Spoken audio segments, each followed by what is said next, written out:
Oke, assalamualaikum warahmatullahi wabarakatuh. Berjumpa lagi dengan saya Miss Hani or Auntie Hani. So hari ini kita akan balik lagi ke bincang-bincang seru antara Auntie dan juga keponakannya, my nephew.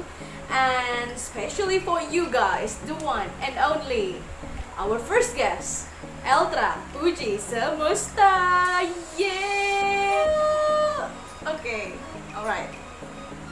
Hai. Hai, Assalamualaikum. salam. Gimana kabarnya, Bro? Baik aja. Di sini tuh udah banyak banget fansnya yang kemarin anti masukin. Bisa. Bisa aja. Bisa. Stay cool. Oke. Yang kemarin anti masukin itu di Instagram, di Facebook, YouTube. Banyak yang japri, banyak yang komen gitu kan. Seneng liat kita kolaps berdua. Apalagi guys, sebenarnya keponakan saya ini yang salah satu dari yang menginspirasi saya untuk terus konten. Karena dia ini punya konten juga ya, Dek? Sebutin nama YouTube-nya apa? Eltra 17. Iya. Iya, jadi sering banget bikin konten nih. Ponakan saya ini yang di sebelah yang sekarang sudah kelas 9. 8. Kelas 9, Dek. 8. Oke. Gagal jadi anti. Enggak ya? Oke, sekarang dia kelas 8 ya. Tapi sudah mulai konten dari kelas 7. Betul enggak? Mantap. Jiwa. Oke. Langsung aja kita mulai pembahasan hari ini dengan topik ada apa dengan guru dan murid. Check it out. Oke, nah hari ini kita akan mulai pembahasannya dimulai dari kegelisahan kita semua di tengah kondisi pandemi seperti ini yang banyak sekali keluhan atau sedikit kendala, banyak kendala dari berlangsungnya PJJ. Nah, saya tertarik sekali gitu kan dengerin curhatannya ponakan-ponakan yang kali ini terkait PJJ, terutama terkait hubungan antara guru dan murid. Kita coba melihat dari perspektif mereka, kita coba melihat dari kacamata seorang anak murid seperti apa sih kira-kira. Eltra, gimana nih sejauh Jadi ini? apa? Oh, pembelajaran jarak jauh. Bukan lagi. Gimana menurut PJJ-nya kalau kamu sendiri? Enak, bagus, tapi kadang-kadang pahit. Pahit guys. Banyak tugasnya. Ini tugasnya. Guru ini udah ngasih tugas, terus guru ini lagi ngasih tugas. Jadi ini pelajaran matematika, ini pelajaran IPA. Tapi bingung mau yang mana. Oke, jadi dalam sehari itu terlalu banyak tugas menurutmu? Iya.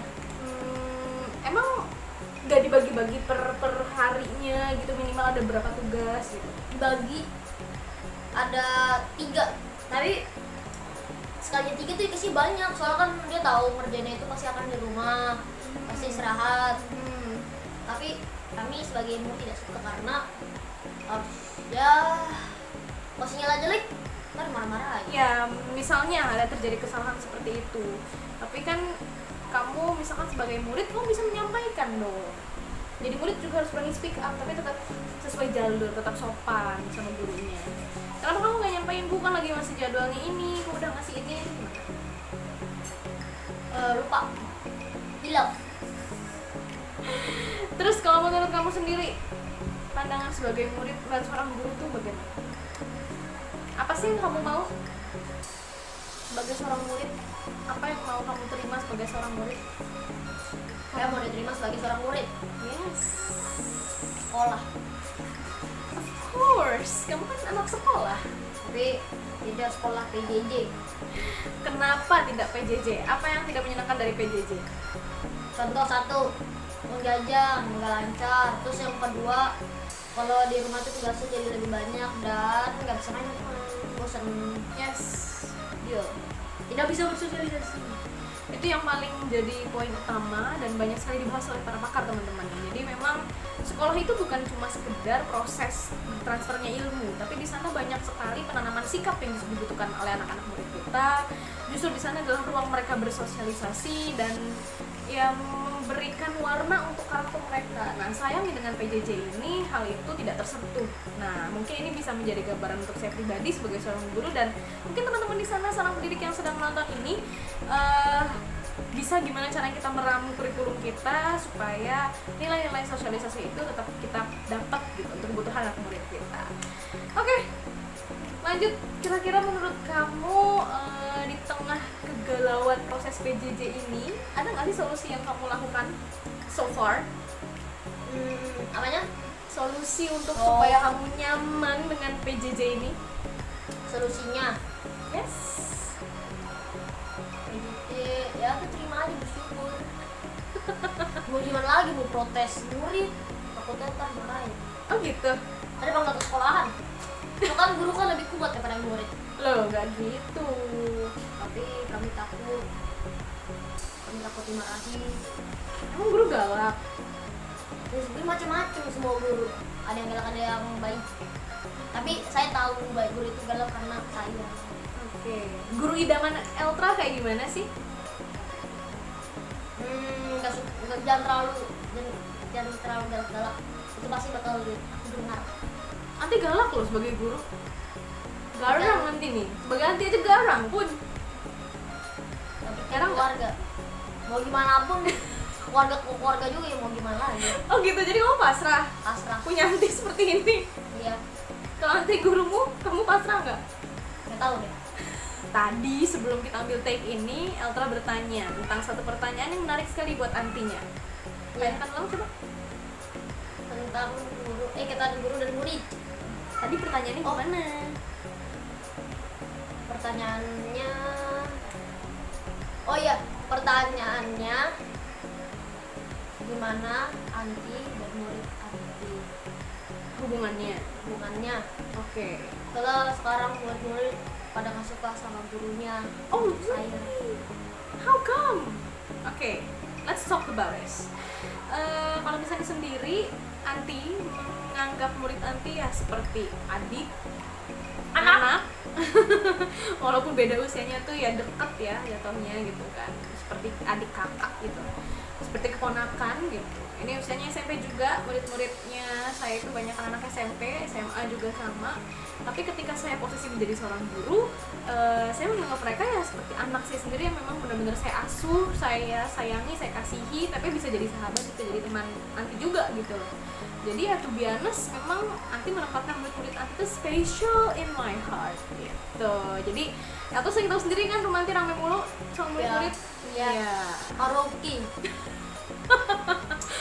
Iya, pernah jalan-jalan juga waktu itu bareng kan? Iya. Itu bawa anak orang 25. 25. Iya, 25. Saya 27, 2 orang tidak ikut. Jadi emang sedekat itu sih.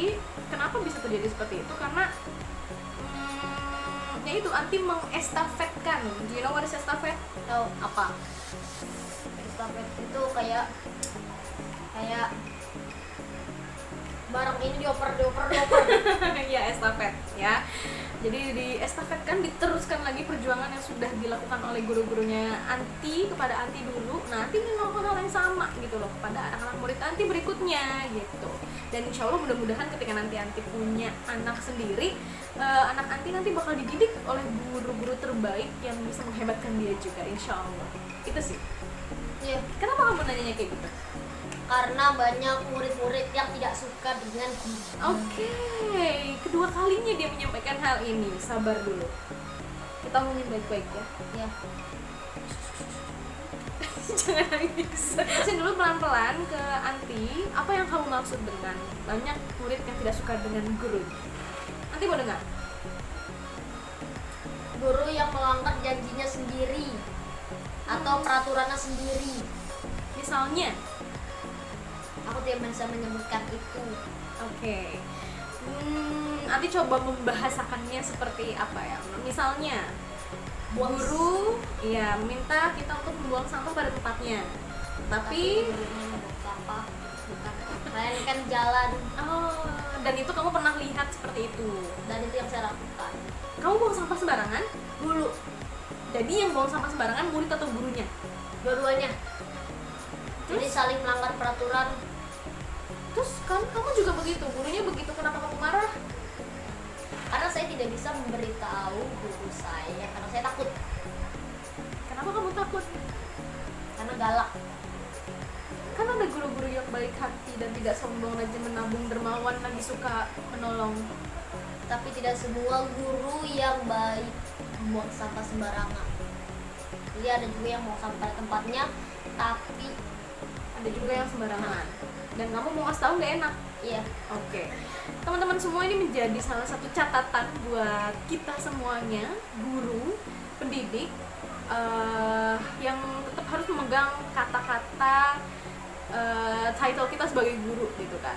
Guru, digugu dan ditiru. Jadi apapun yang kita lakukan ya memang menjadi contoh, menjadi teladan bagi anak murid kita. Tapi to be honest, memang kita nggak bakal sempurna karena kita cuma manusia biasa, Saya juga. ya kan? Ya kan? iya. Ya kan? Yakini hal itu dulu satu. Tetapi bukan berarti menjadikan apa ya? Menjadikan salah satu alasan yang ya udah gitu kan. Memang kan nggak, manusia nggak sempurna, pasti ada hilafnya. Tapi sebisa mungkin karena status kita guru adalah seorang pekerja yang tidak pernah selesai jam kerjanya, malam pun masih lanjut lagi coaching anak muridnya. Ada yang mau curhat, hayu dilayanin. Ada yang mau bertanya apapun, hayu dilayanin kalau saya ya. Ya makanya dari itu tetap kita harus jaga title kita, digugu dan ditiru. Sebisa mungkin kita bisa menjadi contoh yang baik buat anak murid kita. Kalau pandangannya seperti itu, kamu setuju nggak? Setuju. Oke. Apalagi yang mau kamu coba paparkan di sini? Jangan Jelaskan. guru dulu ya, guru itu sekarang keren. Murid. Oke. Kalau murid, yang aku tidak sukai adalah kalau nggak ada guru tuh suka bercanda. Dan kalau bilang guru-guru suka bilang kalau murid itu baik-baik, enggak. Saya sebagai murid sudah mengalaminya. Aslinya bercanda. Oh gitu. Iya, Jadi nggak semua murid-murid itu manis. iya. Oke. Kalau gitu sebenarnya sih kita juga tahu gitu, pasti ada anak murid yang memang belum sesuai aturan, entah karena dia belum tahu atau belum paham, sudah tahu tapi belum paham, atau sudah tahu tapi tidak mau memahami. Jadi ada banyak jenis muridnya, Kak El. Iya. You need to know about it. Nah, makanya guru itu tabungan sabarnya harus banyak, guys. Gitu. Jadi energi kesabarannya itu harus banyak. Jadi curhat. Nah, mungkin nih ya, mungkin buat semua teman-teman yang lagi denger gini kan, anak murid yang di sana, kalau kalian sudah keep on the right track gitu kan, kalau kalian udah di jalan yang lurus gitu kan, jadi tolong bantu kami, bapak dan ibu gurumu, untuk apa ya, kalian bisa menyamakan suhu dengan teman-teman yang lain. Misal El tahu teman-temannya suka berisik di kelas, kasih tahu teman-temannya, berani nggak? Berani Tapi ada tapi atau tanpa tapi? tanpa tapi. Asia, ponakannya siapa dulu guys? That's the good point, right? Oke, misalnya lagi kalau kamu menemukan satu hal yang tidak baik dilakukan sama temenmu, kamu kira-kira bakal ngadu nggak ke guru? Ngadu dong. Kalau dibilang cepu, Gak apa-apa. Masih banyak teman lain. Asia. Jadi pesan moralnya apa guys? Jangan takut dibilang cepu. Jangan takut menyampaikan kebaikan, Nah, walaupun dibilang cepu. oh ya takut. Cepu apa sih? Banyak yang nggak tahu tuh cepu. Cepu itu saya nggak tahu artinya, tapi Cepu di daerah Jawa. nah, cepu. Iya, cepu di daerah Jawa bener. Tapi untuk cepu zaman now itu artinya adalah orang-orang yang suka Bohong. Lah. Suka lemes. Iya, lemes tuh apa? Tukang adu. Iya, padahal tukang ngadu dengan orang penyampai kebenaran itu beda ya. Gitu. Oke, apalagi yang menjadi ganjalan hatimu El? Nggak ada sih, itu aja. Serius? Iya. Yakin? Nyesel? Enggak. Sampein aja loh. Nanti nyesel kalau keduluan. Nggak ada, nggak apa. Oh siap. Oke guys, ini adalah obrolan kita yang sersan, serius tapi santai, tentang ikatan guru dan juga murid, ikatan seorang anak ya, yang terkait PJJ yang sedang berlangsung. Banyak kekurangannya, pasti banyak sekali yang harus kita perbaiki dan kita evaluasi dalam setiap prosesnya. Saya di sini sebagai guru, tapi juga sebagai auntie, sebagai orang tua juga yang mencoba melihat perspektif ya, kacamata seorang murid terhadap gurunya seperti apa dan juga sebaliknya. Mudah-mudahan kita sebagai guru, sebagai pendidik bisa jauh lebih baik lagi ke depannya untuk memberikan warna-warna terbaik untuk anak didik kita. Tapi yang paling penting jangan pernah menyerah sebagai seorang guru dan tetap semangat, dan juga sebagai murid harus tetap semangat, Strong. Nah, satu hal yang pernah saya dengar, ada kata-kata bagusnya. Oh. Mendidik adalah kewajiban bagi yang terdidik. Nah, jadi bukan cuma guru, bukan cuma tugas guru, bukan cuma tugas dosen, bukan cuma tugas tutor or anything, instructor, bukan. Tapi orang-orang yang terdidik, termasuk kamu sudah terdidik di sekolah sampai tingkat SMP sekarang ini. Jadi kamu bertugas juga untuk mendidik adik-adikmu, sepupu-sepupumu untuk menjadi insan yang lebih baik lagi. Siap nggak? Siap. Oke, kita tutup pembicaraan hari ini dengan mengucapkan Assalamualaikum warahmatullahi wabarakatuh. Jangan lupa Like, comment, and subscribe. Thank you so much guys. Wassalamualaikum warahmatullahi wabarakatuh. Assalamualaikum warahmatullahi wabarakatuh. Hai guys, hari ini kembali lagi di Tadika Mesra. Ini bersama dengan keponakan-keponakan yang siapa tuh? Ada Zaidan tuh, ada Zaidan. Di sini yang paling kecil. Terus ada siapa di sebelahnya? Kakak Dila. Terus di sebelahnya ada siapa lagi? Abang Zaki. Di sebelahnya lagi ada siapa?